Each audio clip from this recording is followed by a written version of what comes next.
Sure is. Thank you, Bill. Pope Benedict XVI is stepping down. We have been bringing you coverage of this historic event since it broke during daybreak today. After the Pope steps down, what's next for his position and the Catholic Church? Joining us live now for more on this, Ann Thompson. Ann, thank you so much for your time tonight. You know, a lot of questions about the future of a church in transition. Where does the Vatican go from here?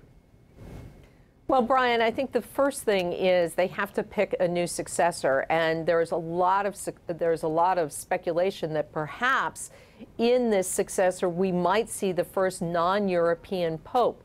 And that is because the church is growing in Asia, in Latin America, in Africa, and perhaps this time the cardinals will look outside Italy, outside Europe, and look to those areas of growth for the next leader.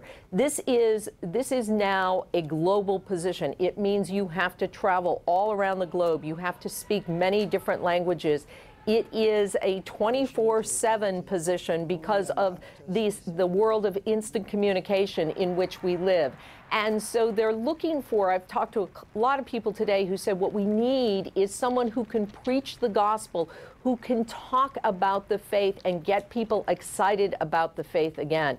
And so I think that's why there's a lot of speculation that perhaps the next successor could come from somewhere other than Europe. And I'm curious, how much input would Benedict have in choosing a successor? The Vatican says none at all. He will not vote on his successor. He's over the age of 80. The conclave of cardinals, that college of cardinals, involves cardinals who are 80 or younger, under the age of 80 who will vote, and there are about 118 of them.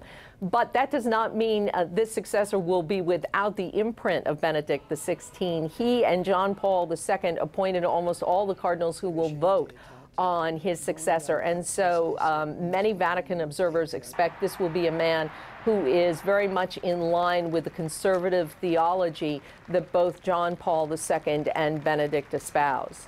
And just about 30 seconds left. You know, this has not been easy for the Pope. Scandals during his tenure. How much did all of that play into today's decision?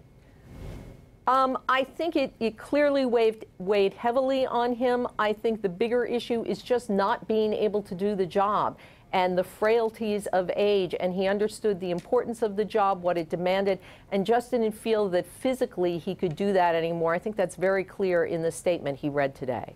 Ann Thompson joining us live tonight from New York. Ann, thank you so much. And you can see more of Ann's report on the Pope's resignation that's coming up on NBC Nightly News. That's at 6:30 here on Wood TV 8.